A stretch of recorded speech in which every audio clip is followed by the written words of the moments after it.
Special song for you called Lead with Love, and it's a cappella.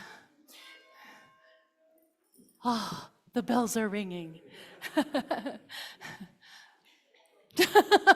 bell rang. Okay, very good. So, my friends, I'm going to invite us to rise if you would feel comfortable in any way that you feel comfortable. So, I'll sing a part, and I'll sing through the chorus, and once you feel like you have it, join me. How about that? You gotta put one foot in front of the other and lead with love. Put one foot in front of the other and lead with. Let's do it. You gotta put one foot in front of the other and lead with love. Put one foot in front of the other and lead with. Now echo me. Here we go.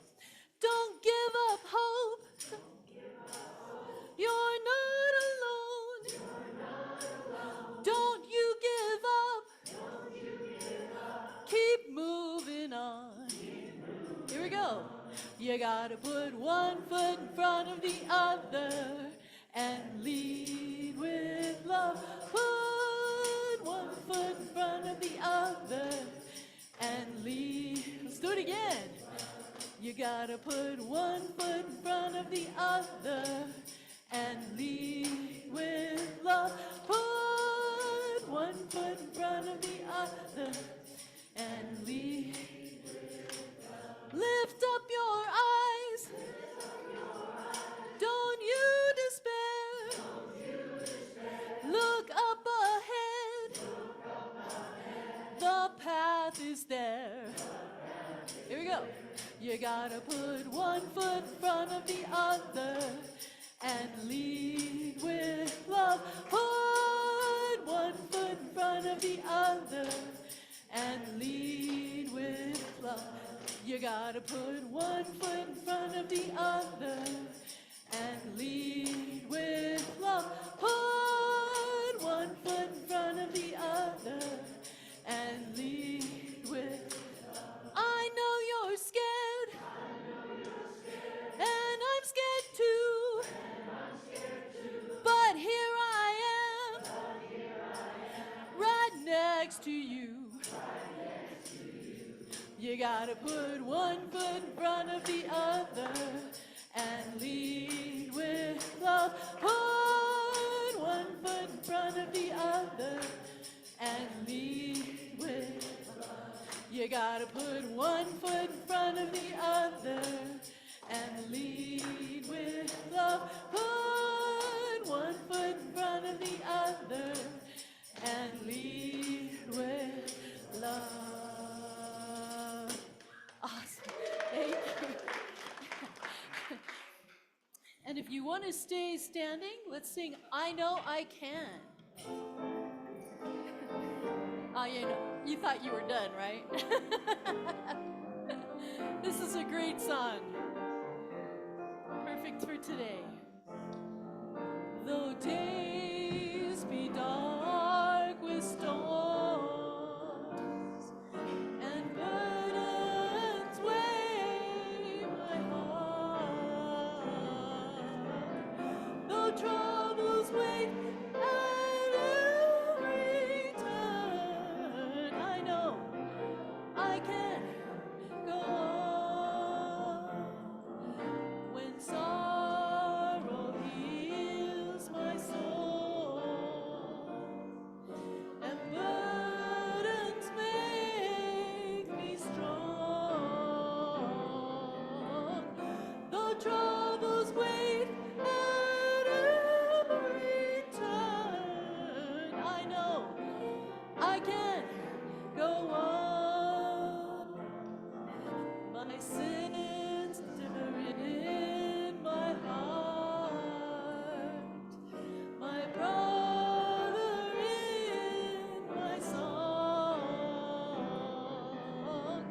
though troubles wait at every turn, I know I I can go on. And though the journey is long, the destination is near. When troubles wait at every turn, I know I can go on. So brothers, take my hand, and sisters, sing my song. When hope awaits at every turn, I know I can go on. And I'll just say that last verse is gender binary. So let us also say, and siblings, take my hand, and siblings, sing my song, so that we include everyone. Thank you very much.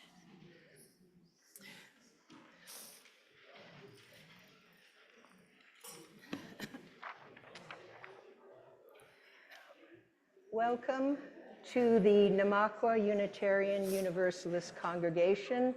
We are glad you're here. My name is AnnMarie Kajencki. My pronouns are she, her, and hers, and I am your worship associate for today.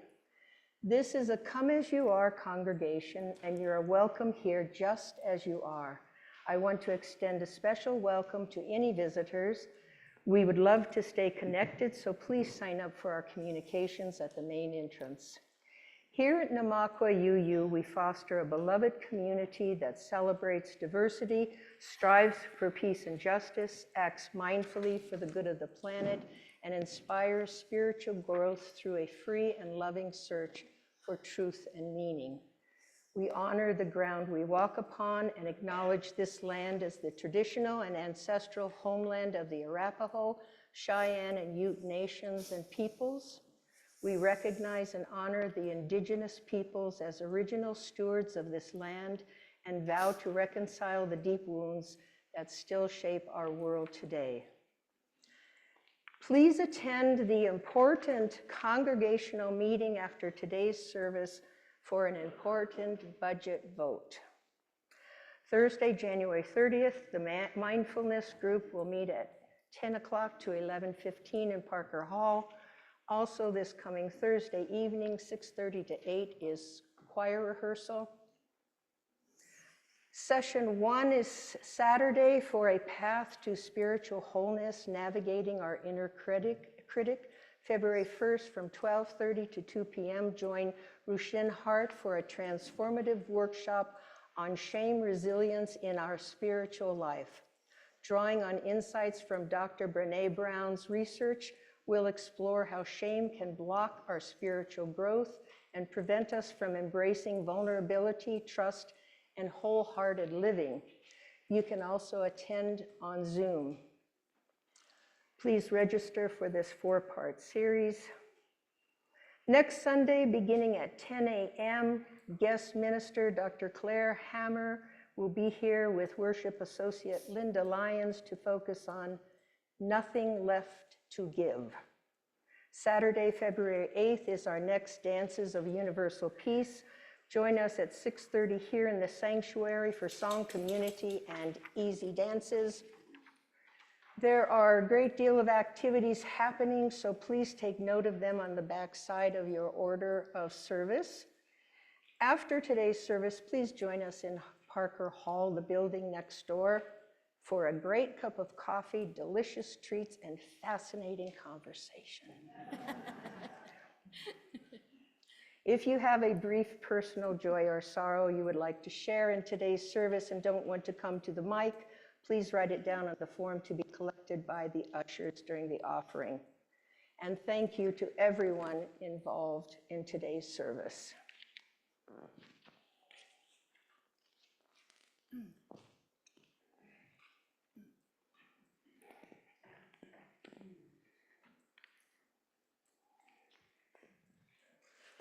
Thank you, AnnMarie. I would like to share with you for our opening words today, "We Were Made for These Times" by Clarissa Pinkola Estes.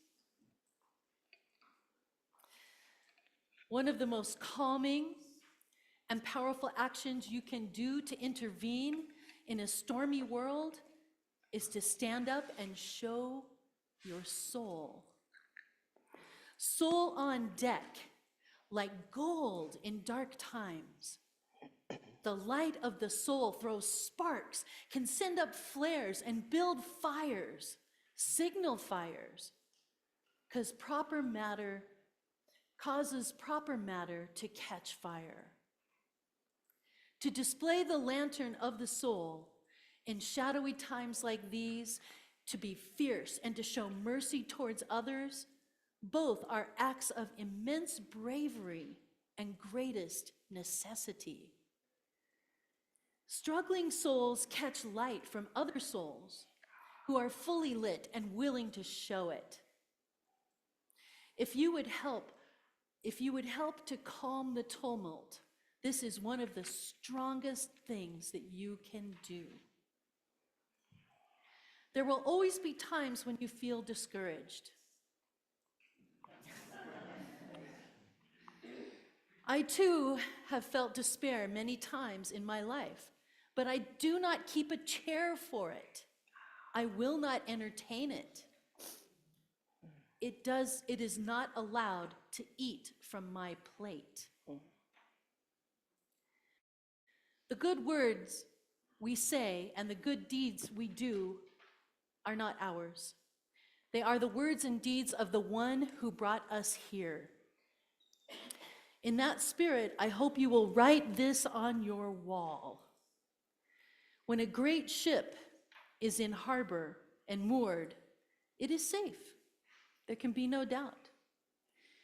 But that is not what great ships were built for. That's not what great ships were built for. May it be so. Amen. And now, dear great ship, I invite you to share with each other our affirmation. Love is the spirit of this congregation, and service its call. This is our great covenant, to dwell together in peace, to seek the truth in love, and to help one another. I invite you to share the spirit of love by greeting all of those around you.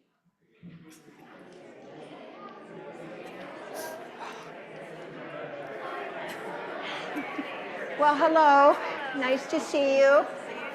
Nice to see you, little puppy. I have a bowl for this water that I needed to in my hand later or something.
That's okay, you can stay seated for this one if you'd like.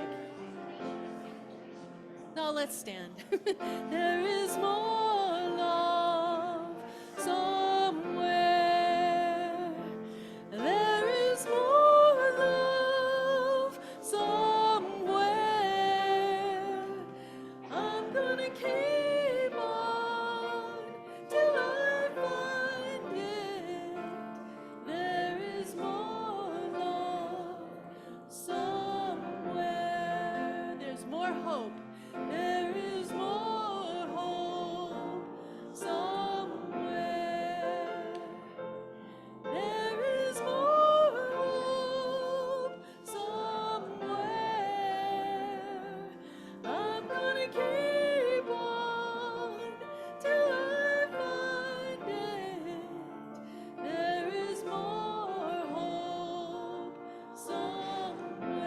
is more peace. There is more peace somewhere. There is more peace somewhere. I'm gonna keep on till I find it. There is more peace somewhere. And how about joy? There is more joy somewhere. There is more joy somewhere. I'm gonna keep on till I find it. There is more joy somewhere. Thank you. Well, I have a story.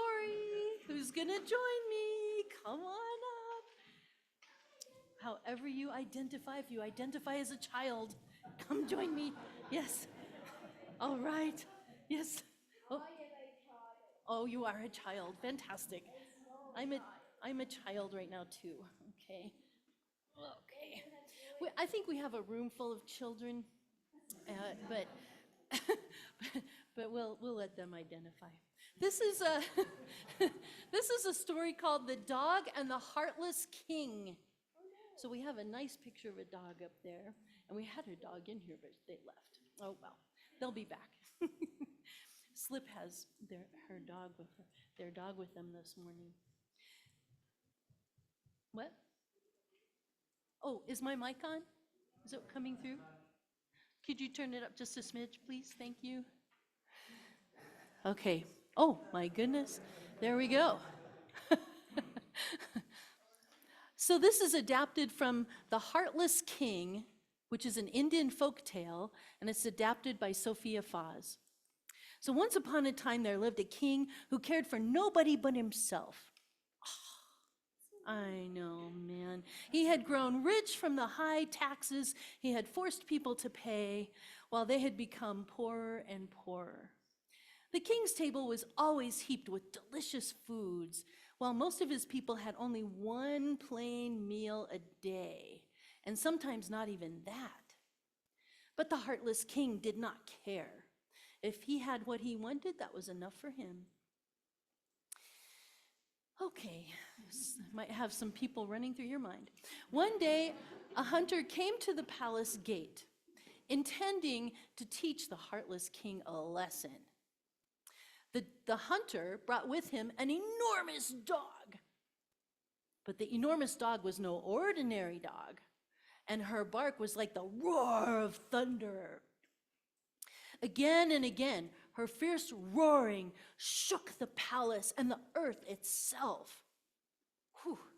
But before long, there was no resting between barks, and the king was desperate and sent for the hunter, and he asked, "Why does your dog bark so much and make such a deafening noise?" "The dog is hungry," said the hunter. Immediately, the king ordered a big plate full of meat to be brought. In almost no time at all, the enormous dog licked the plate clean. We know a few dogs like that. Yeah. Then at once, she began barking again. Ugh, what's the deal? Over and over, the plate was filled, and over the enormous dog quickly ate the whole plate and began barking as loudly as ever. Now, I'm not one for loud barking dogs. That would drive me bonkers. And the king, it drove him bonkers too. And he was angry, and he called the hunter and said, "You and your dog must leave the palace at once. We cannot endure this deafening noise any longer." But the hunter was firm. "Your Majesty, we have been sent to you by one greater than you are. We are here to stay."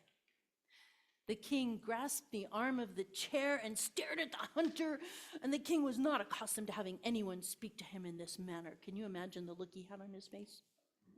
Just like super mad. Super mad. Can you give me a super mad look? Oh yeah, there it is.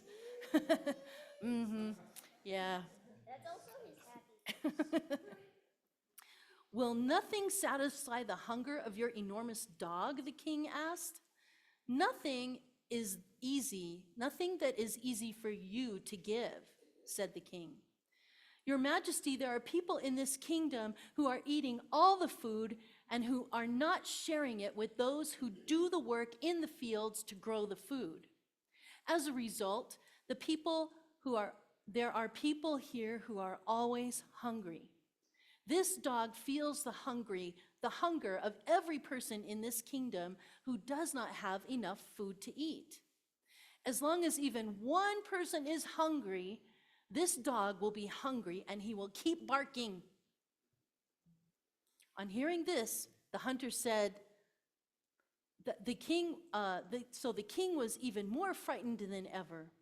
It had never entered his thought that he had been doing anything wrong. He had simply thought that the people of his kingdom were put there to always do exactly what he wanted. It never occurred to him that a king should think of the happiness of anyone else except himself. That is totally someone who bullies me. Yep. They only think about themselves. Yep. Good point. This is my bad face. Yeah. That's also your happy face. This is my happy He was now angry from head to toe, inside and out. So he called his wise advisors together and said, "What shall I do?" And they all advised him to feed the people. Put all the servants on the palace grounds to work at once, he commanded, and he told the servants to find all the people who were hungry and give them generous amounts of all our food and keep on giving until not a single person in the land was hungry. He said that to me, and I showed him my really angry face. Maybe you would bark. I wonder if you might bark. No. Yeah. I would do that to the king. Like, I would do the red. I have a dog named Red. And the chickens are made for So, you know what? I would use the red and the chickens to get rid of it. I think we could all start barking. We could all start barking and keep it really loud until he makes this decision. So presently, a long line of carts piled high with bags and baskets of food rolled out through the palace gate. All day long and day after day, the carts kept going until they had gone to every village in the land and until food was taken to every house where someone was hungry. At last, the day came when the enormous dog really stopped barking and lay down quietly beside the king's chair. The dog was satisfied. All the people inside the palace were happy and at peace in their minds, and everywhere in the land the people were contented. For the next few years, the enormous dog stayed by the king's side just to be sure that the king did not revert back to his old ways. A few times the dog barked to remind the king about justice, and each time the king remembered the important lesson he had learned. Finally, I just have a tiny bit more, okay, sweetie? Finally, the dog was convinced that the king truly understands the meaning of justice. So one morning, she simply got up, walked out of the palace, and went to bark for justice in a new land. Isn't that great? Barking has its value. Yes. So we're going to sing you to class. Oh, I love it. I love Lego trucks. Ready to go to class? Here we go. Let's make our arch. Go now in peace. May the spirit of love surround you everywhere, everywhere you may go. Thank you.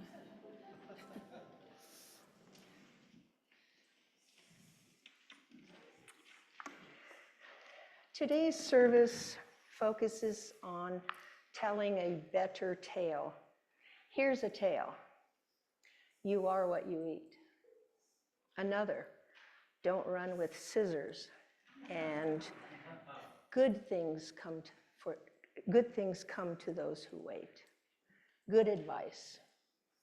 How well have we faced our fears and lived our best lives regarding the following past and present stories? You are not allowed to read this book. You are not allowed to view this film. You are not allowed to drink from this water fountain. You are not allowed to use this restroom. You are not allowed to swim in this pool. You are not allowed to sit at this Woolworth's lunch counter. You are not allowed to sit in the front of the bus. You are not allowed to own a credit card. You are not allowed to pursue or succeed in any career other than that of wife, mother, secretary, teacher, or nurse.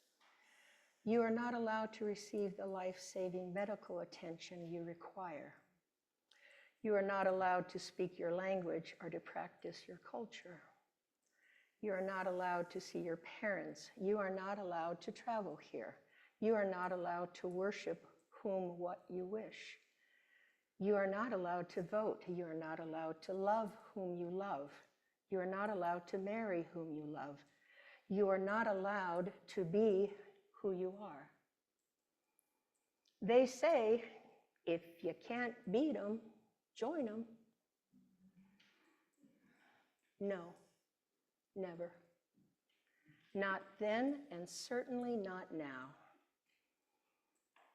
May my heart, may our hearts and minds remain always open, aware of injustice, inequality, aware that compassion and understanding guide us away from darkness and towards the light.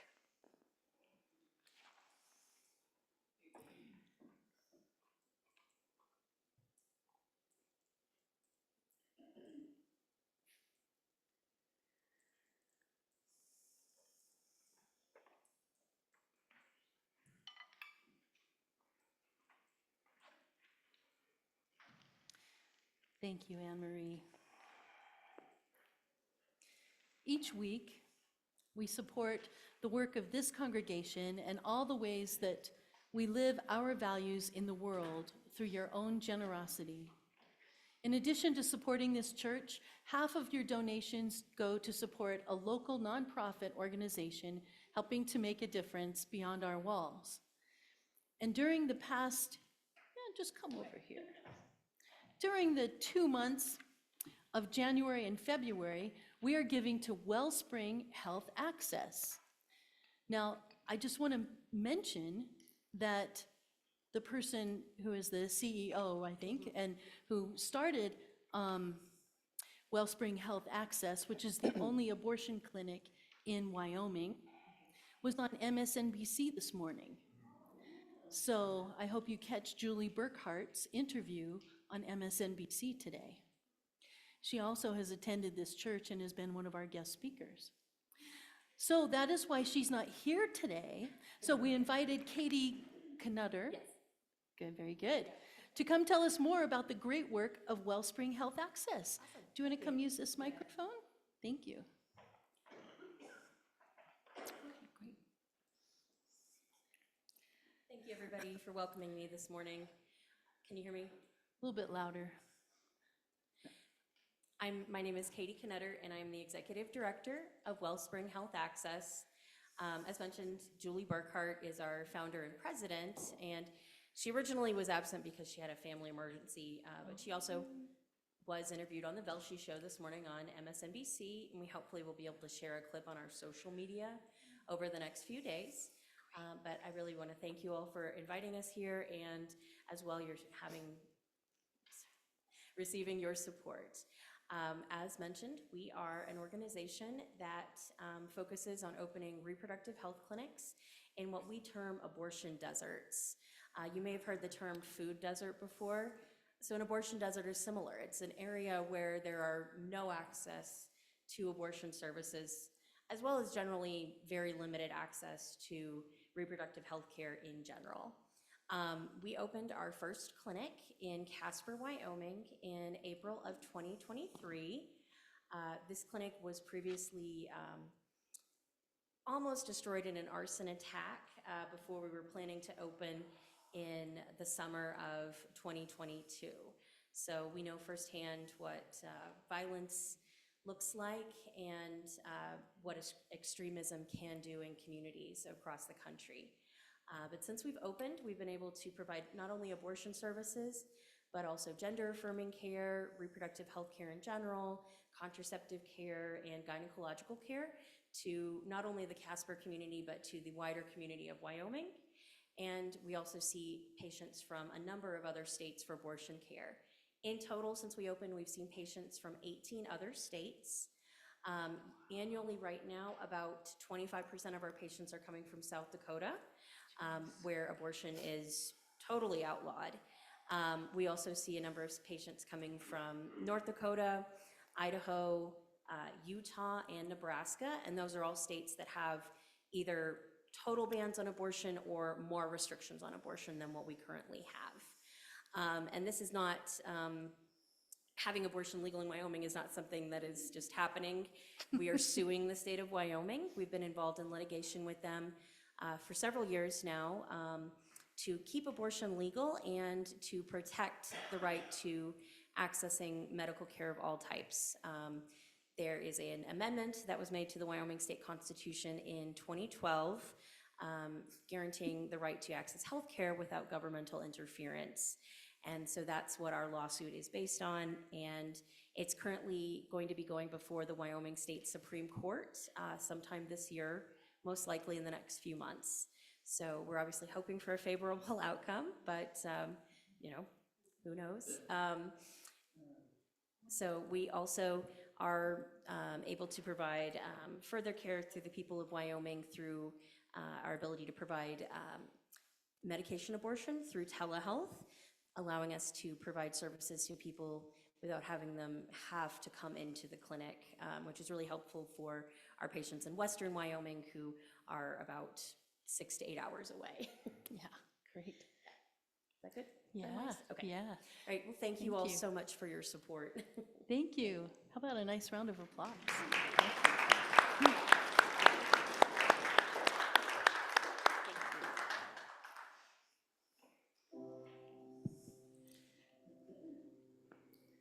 On the great road to nowhere,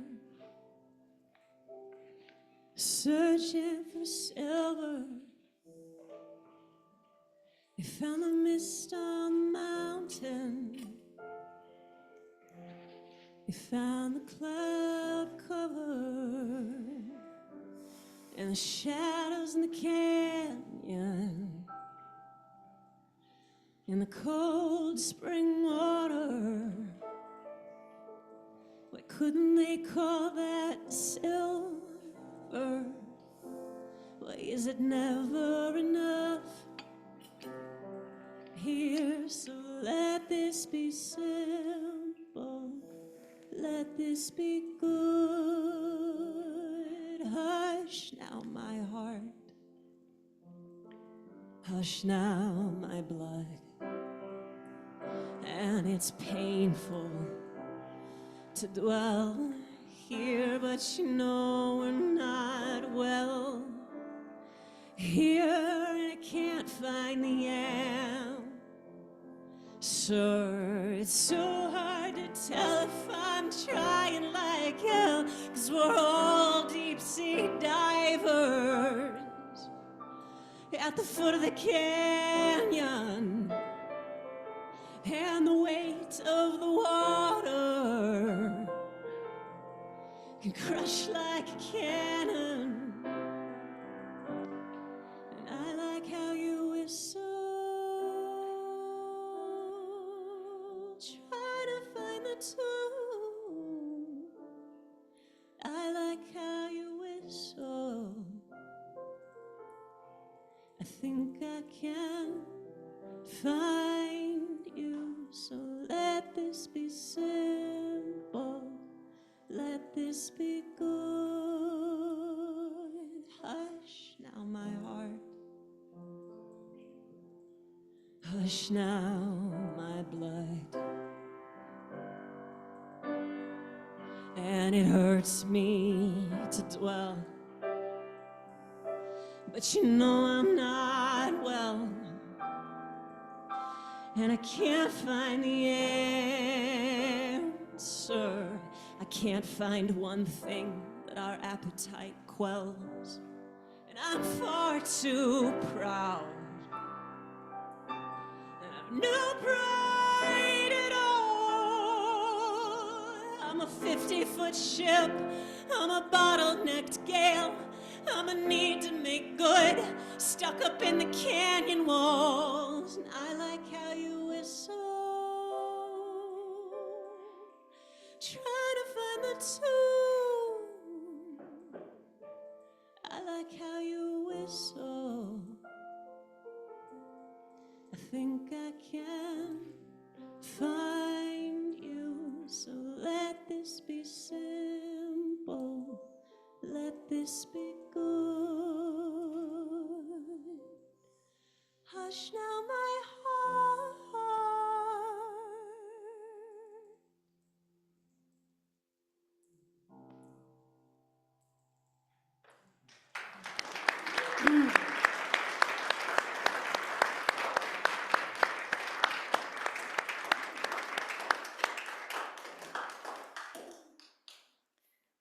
Thank you, Slip.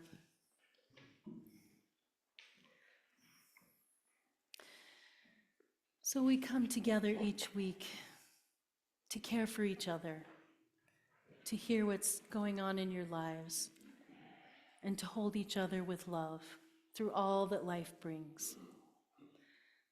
So if you have a brief personal joy or concern or sorrow that you would like to share, I invite you to please come forward to the microphone, or you can raise your hand and I will bring it to you. And if we have any written comments, did we have any written comments today? Okay. And those of you online, hello up there. We see you, we hear you, we know you're here, and we invite you to share in the chat. And the Zoom host will read any of your joys and concerns aloud.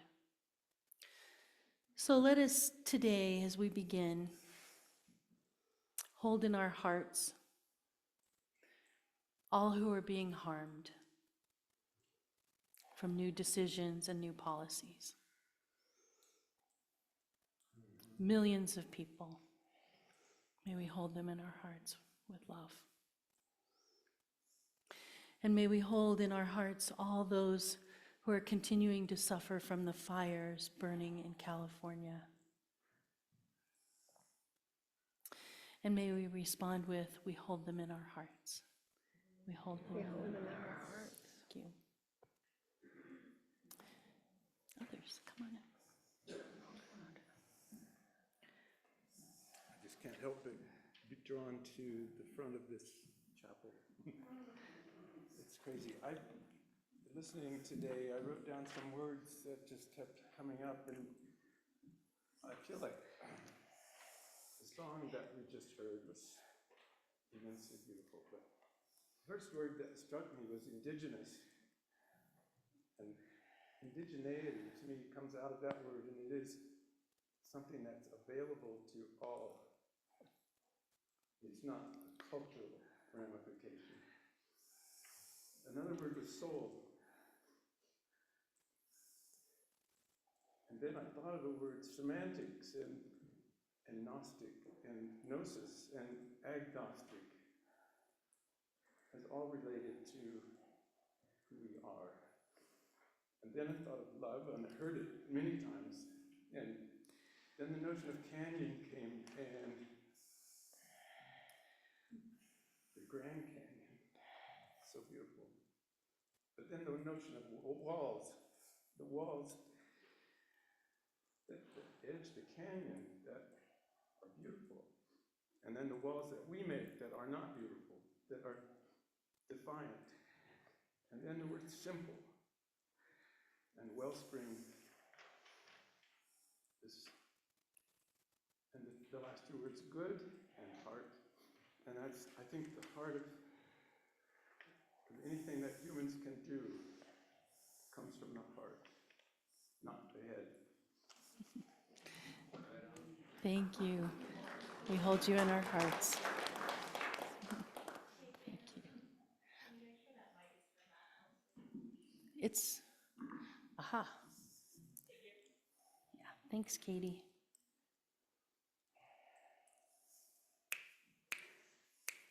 Check, check, check.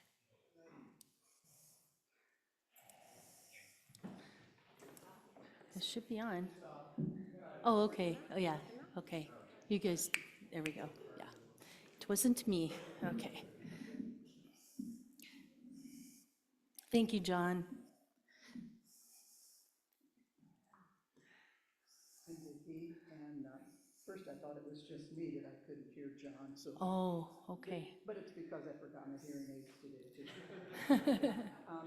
And forgive me, because this isn't real brief either, but what I want to share is still so painful in my heart, but I have a little medley first. And one is the joy of sitting where you can not only see the kids during the story, but the parents of the kids during the story. It is so great to look at the knowing glances between the parents. I just love it. And then another thing, there's some of us from choir that have been looking at this plant and say, I didn't see that plant one day someday. And today it sort of struck me that it looks kind of like maybe a lot of us feel.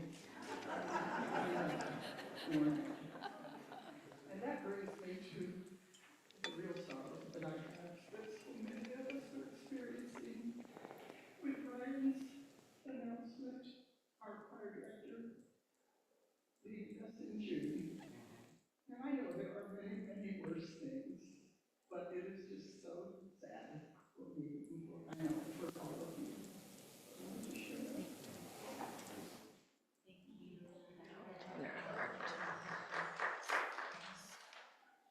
And we hold Ryan in our hearts too, and we will miss him deeply. I know that was hard news. So we will love on him as much as we can for the next 6 months. Thank you. Others? Fred, you want to come up? You want me to bring it? All right, I don't mind. I'm, yeah. I have a personal sorrow. It's a shared sorrow. Everybody shares. My sorrow is the House Republicans and the Senate Republicans. They are pathetic. They are lame. They act like none of them, if they lost an election, can find any other job. No comment. That is just discouraging. It's disgraceful. Thank you, Fred. We hold you in our hearts. Yeah. So much more to say. Yeah, thank you. Anyone else? Yeah, okay. Hi, everybody, I'm Roger. I was very fortunate to be invited to go with the Women's March. Yeah. Awesome. It was good. Was it? Awesome. Thanks for being there. Thank you. Fantastic. I would have gone if I wasn't on Pine Ridge. Yeah. Anyone else? Anyone from Zoom?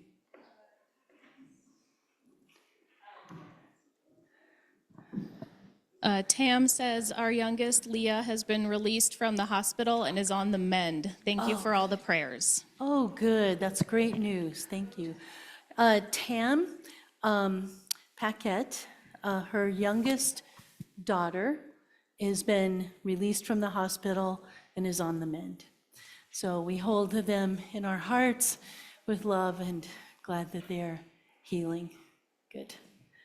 And Thank then, you. sorry, real quick, Fran wants to share a quote that she heard this week. She says, "Evil carries the seed of its own destruction." Yeah. Yeah, we talked about that last week. Very good. Amen. May it be so. Thank you. So I invite us now, my friends, into a spirit of meditation, turning inward. I invite you to breathe with me. Breathing in, I know that I am breathing in, and breathing out, I know that I am breathing out. Settling, calming in and out.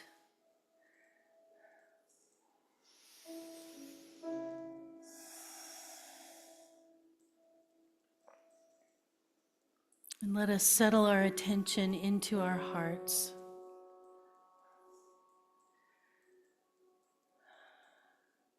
Acknowledging the truth of our own story. Holding ourselves with love, mercy, and compassion.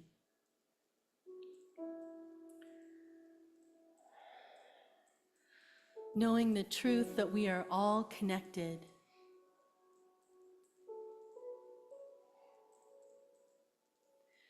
And how we love and care for ourselves is also how we love and care for the world.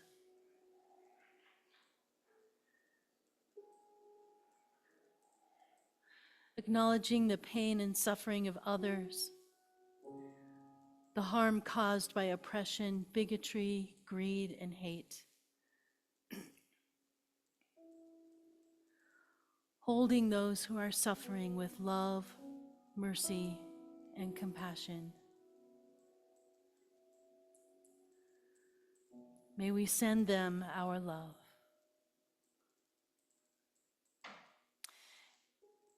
And my friends, may we commit to not rest in our privilege and turn our backs on what is happening. The harm being perpetrated on the vulnerable. May we commit to do all that we can to once again bend that arc of the moral universe back towards justice.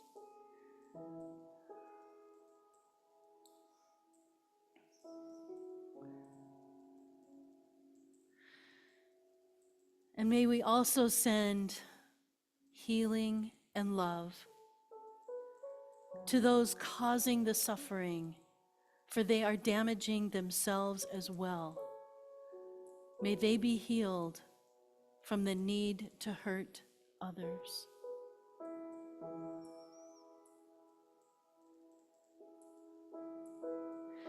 May it be so. Amen.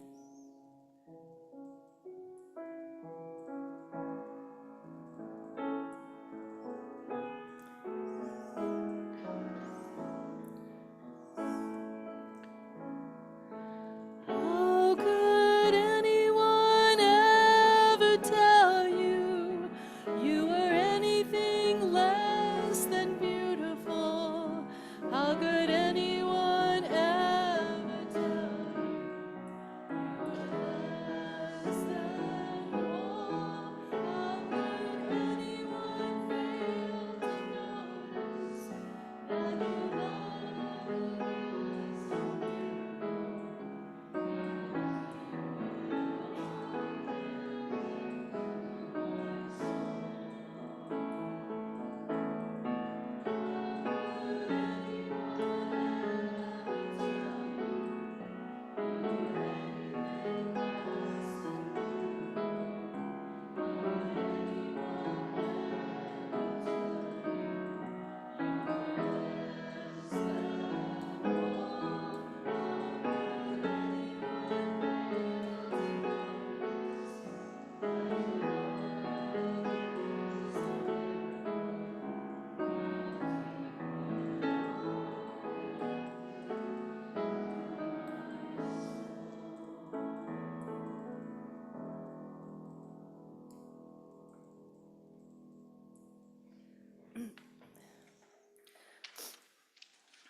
Well, what a week, huh? These are shocking and breathtaking times, to be sure. Each day seems to become darker for human rights. Each day seems there is so much devastation and harm being inflicted on thousands and millions already, like we have mentioned. And as much as we want to look away in order to maintain our own sanity, it is important to see it, acknowledge it, and grieve the harm that is being done. Otherwise, we become complicit, and that is not who we are. Never in our lifetimes, never in the history of this country, have we ever witnessed anything like this. The very foundations built by our founding fathers is under attack and being dismantled. I would like to think that I'm being overly dramatic, but I'm not. I admit I'm scared.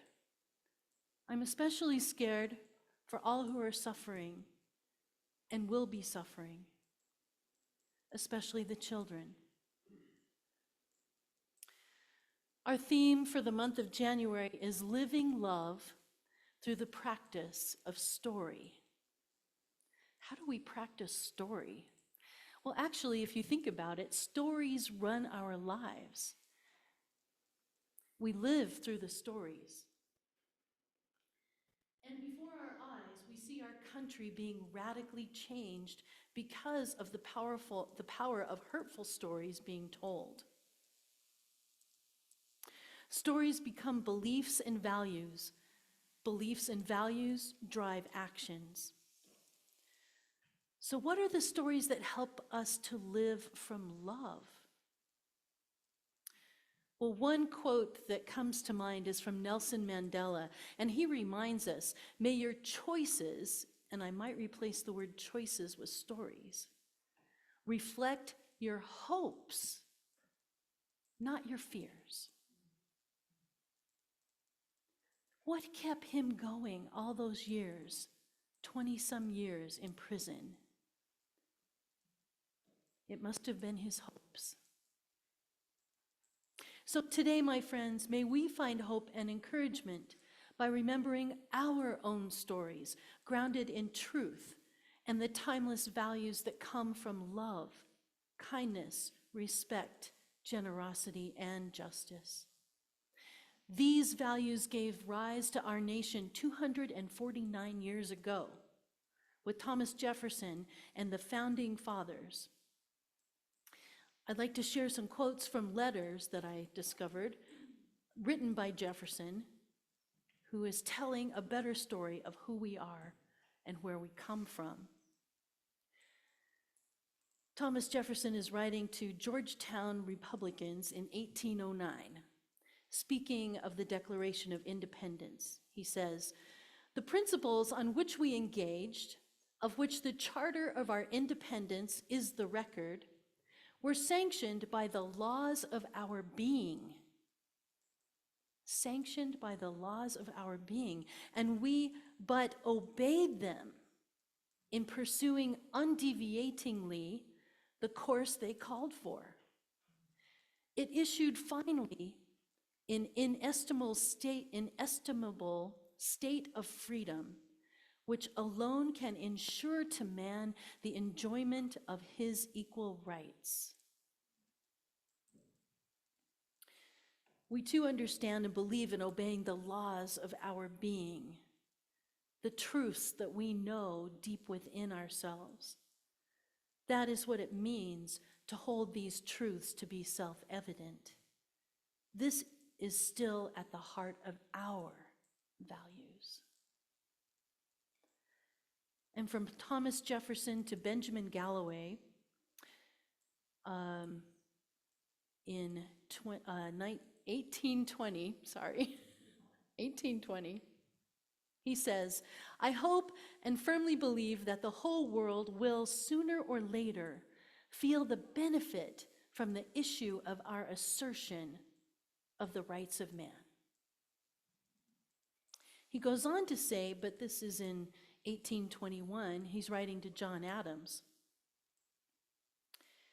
"And even should the cloud of barbarism and despotism again obscure the science and liberties of Europe, this country remains to preserve and restore light and liberty to them. In short, the flames kindled on the 4th of July, 1776, have spread over too much of the globe to be extinguished by the feeble engines of despotism. On the contrary, they will consume these engines and all who work them. And all I can say in response is, may the flames that were kindled around the world then help to preserve and restore the light and liberty for all in our country now. And speaking of kindling flames of love, compassion, and hope, how about that Right Reverend Marianne Egger Booty? Yeah. Yeah. Woo-hoo. Bishop of the Episcopal Diocese of Washington, speaking truth to power. She tells a better tale also in her plea for mercy and compassion upon all who are being attacked. Here's part of what she said. I couldn't put it all in here. Let me make one final plea, Mr. President. In the name of our God, I ask you to have mercy upon the people in our country who are scared now. There are gay, lesbian, transgender children in Democratic, Republican, and independent families, some who fear for their lives. And I ask you to have mercy, Mr. President, on those in our community whose children fear that their parents will be taken away, and that you help those who are fleeing war zones and persecution in their own lands to find compassion and welcome here. May God grant us the strength and courage to honor the dignity of every human being, to speak the truth to one another in love, and to walk humbly with each other and our God for the good of all people. Good of all people in this nation and the world. Amen. And I just want to say thanks to all the people who sent me links to her sermon. My daughter was the first one. It was just fantastic. Thank you. May this also be a reminder, my friends, that we have strong allies and partners with many, many Christians and denominations who do not appreciate being typecast by one type of Christian belief. Let us remember this. And may we show up to support her as she is now under attack for her words. See the details in our next email going out, and if you haven't signed a card yet and receiving our emails yet, Linda would be glad to help you back there. Linda's waving her hand. Thank you, Linda. Good. Reverend Booty was reminding all of us of the best of who we can be. One of the most important sources for sustaining us during these times is to remember who we are and to tell our story. So, even though the Unitarian faith did not yet exist in this country in 1776, many who signed the Declaration of Independence were Unitarian in their thinking, and many would later embrace the term Unitarian to describe their beliefs because it spoke of free will and freedom to choose one's own beliefs. Out of the first 6 presidents, 4 of them were Unitarian. So here's a story from our history that sets the stage for the ideas that shaped the founding of this country that comes from our Unitarian past.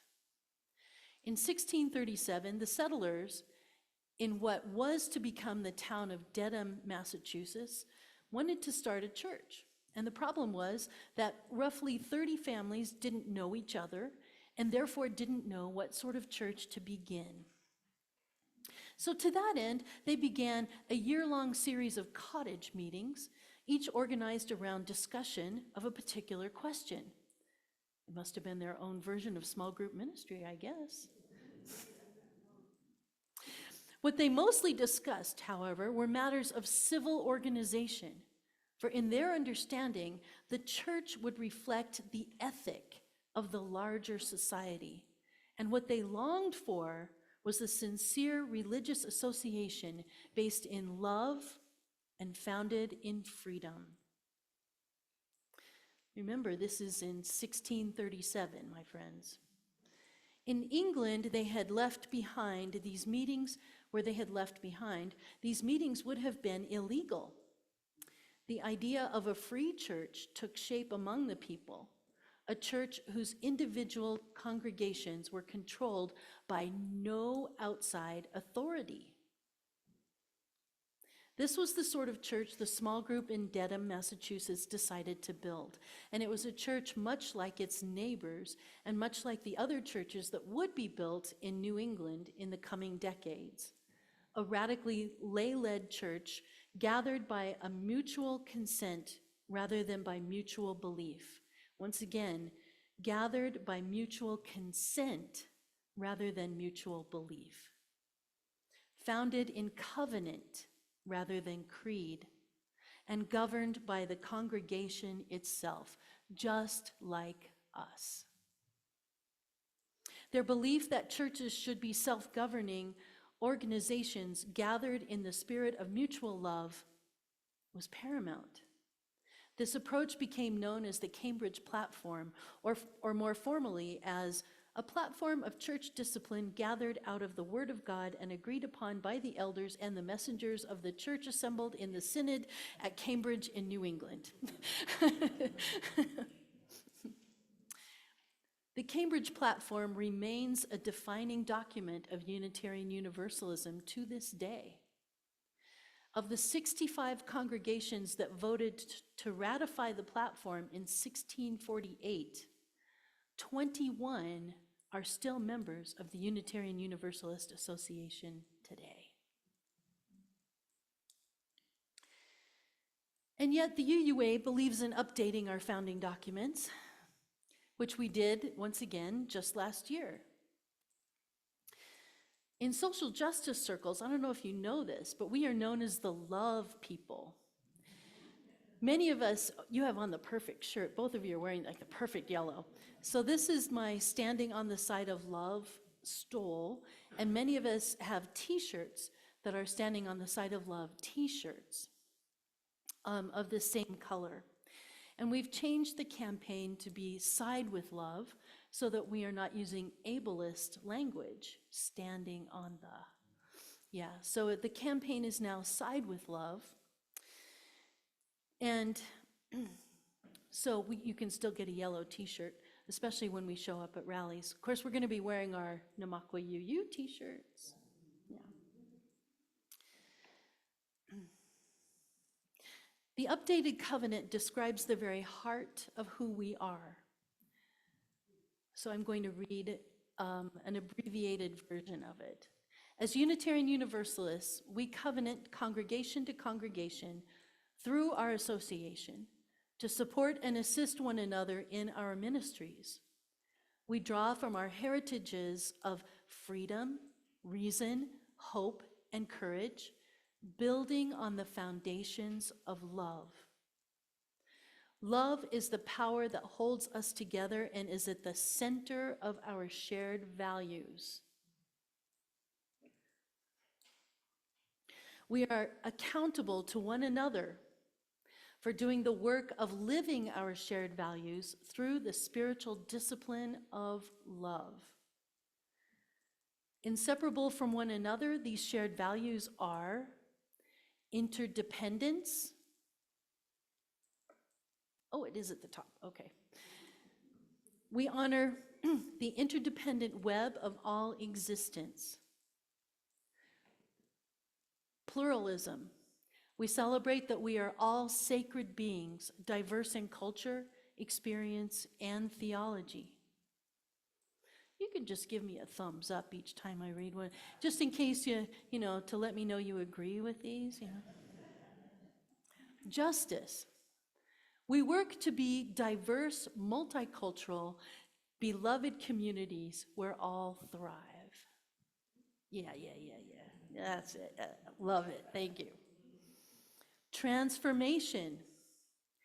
We adapt to a changing world, whether we like it or not, right? Generosity. We cultivate a spirit of gratitude and hope. And equity. We declare that every person is inherently worthy and has the right to flourish with dignity, love, and compassion. Yeah. For those of you that don't have a copy, I made a copy for you. Anyhow, I made 20 copies, but I can make more. So how about AnnMarie, could you put these on the back table over there? Just says UU Covenant and Shared Values. You're welcome to pick one up as you go. This is who we are, and that does not change just because these values are under attack. I know these are shaping up to be difficult and heartbreaking times, perhaps the most challenging times our nation has faced in a very, very long time, and certainly within our lifetimes. It isn't what any one of us would choose, but together we can face it and do what we always do. Care for one another, care for those who are oppressed and in need, always working to bring justice and mercy into the world out of love, not hate, not fear, love and hope.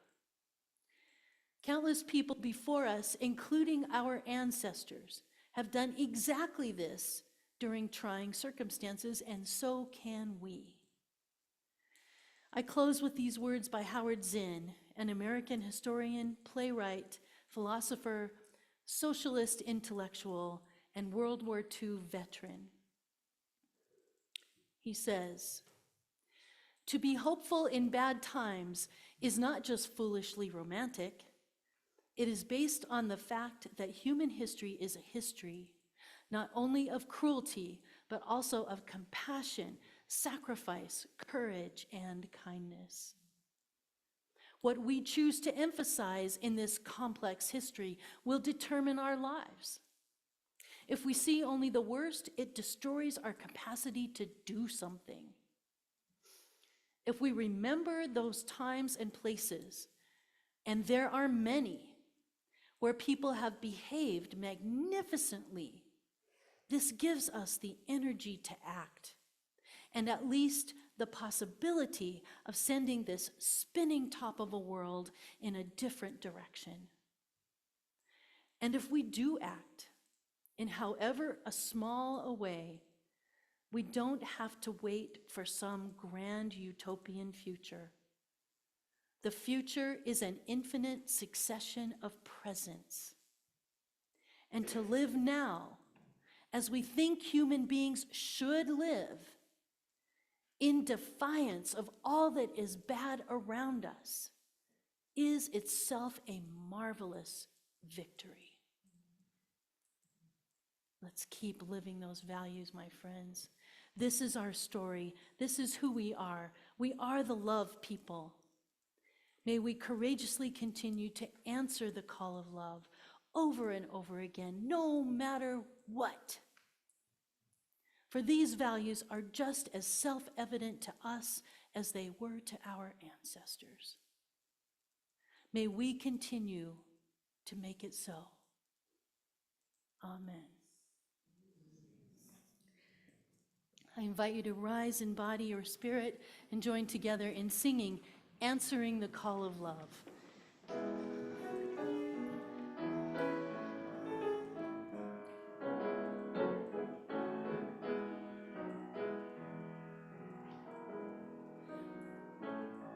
The promise of the Spirit, faith, hope, and love abide, and so every soul is blessed and made whole. The truth in our hearts is our guide. We are answering the call of love. Hands joined together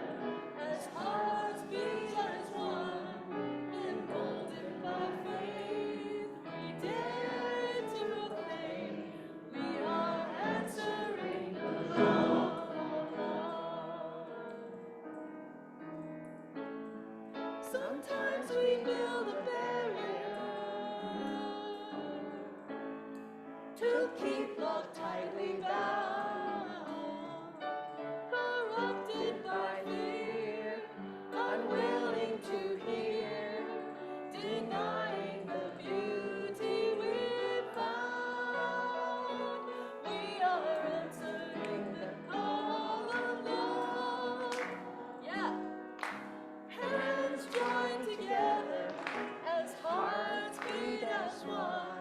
Emboldened by faith, we dare to proclaim we are answering the call of love. A bright new day is dawning, when love will not divide. Reflections of grace in every embrace, fulfilling the vision we find. We are answering the call of love. Hands joined together as hearts beat as one. Emboldened by faith, we dare to proclaim we are answering the call of love. We're answering the call of love.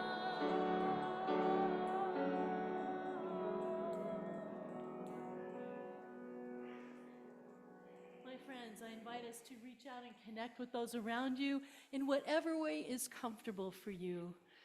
And if that means not holding hands or anything, just wave to the person next to you. It's okay. No pressure. But isn't it amazing to feel connected and to be together? AnnMarie has a beautiful poem. AnnMarie has a beautiful poem that she would like to share with you for our closing words. A poem by Rosemary Watola Tromer titled Because. So, I can't save the world, can't save even myself, can't wrap my arms around every frightened child, can't foster peace among nations, can't bring love to all who feel unlovable. So I practice opening my heart right here in this room and begin gentle with my insufficiency. I practice walking down the street, heart first. And if it is insufficient to share love, I will practice loving anyway. I want to converse about truth, about trust. I want to invite compassion into every interaction. One willing heart can't stop a war. One willing heart can't feed all the hungry. And sometimes, daunted by a task too big, I ask myself, what's the use of trying?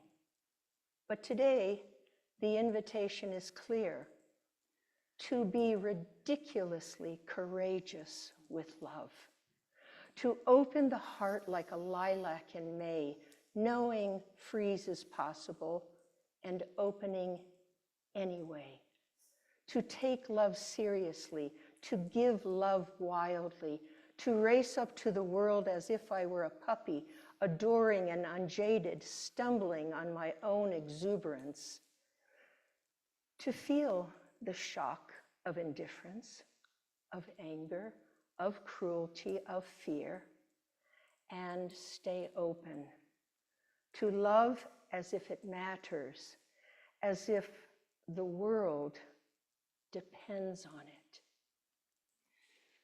For the world does depend on it. Do we know that? May it be so. Thank you. Amen.